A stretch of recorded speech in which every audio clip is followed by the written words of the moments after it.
Samantala, banta sa buhay, hindi pwedeng gawing depensa ni dating Congressman Saldico para hindi umuwi ng Pilipinas. Ayon niyan kay Navotas Representative Toby Tiangco.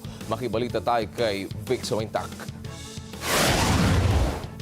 Pinapaikot at niloloko lamang ni dating Representative Saldico ang taong bayan sa patuloy na pagtatago sa ibang bansa.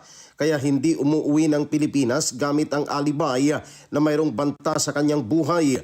Sinabi ni Navotas Representative Toby Tiangco, isa sa mga kongresista na nagdidiin kay Ko bilang dating chairman ng House Committee on Appropriations sa isyu ng budget insertions noong 2025 national budget na ginamit sa maanumalyang flood control projects na kailangang kumilos na ang gobyerno para mapabalik na sa bansa ang dating mambabatas. Ayon kay Tiangco, pananagutan ng Estado na protektahan ang seguridad ni Ko kung totoong mayroong banta sa kanyang buhay upang mapanagot sa kaso ng korupsyon sa pondo ng mga flood control projects ng gobyerno. I mean, wag naman yung pinapaikot yung mga Pilipino, no?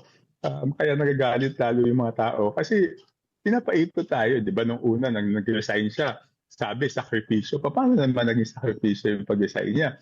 Ngayon, sabihin nila, walang cases filed, kaya hindi umuwi. Eh, meron taong gano'n, yung wala nga kaso, ayaw umuwi. Saka sinabi niya, threat, may threat to his life, di ba?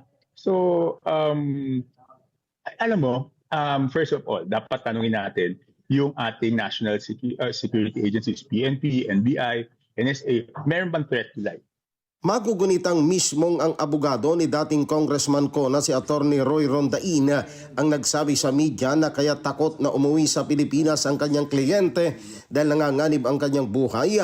Bukod sa wala pang naisasampang formal na kaso, ang Office of the Ombudsman sa Sandigan Bayan.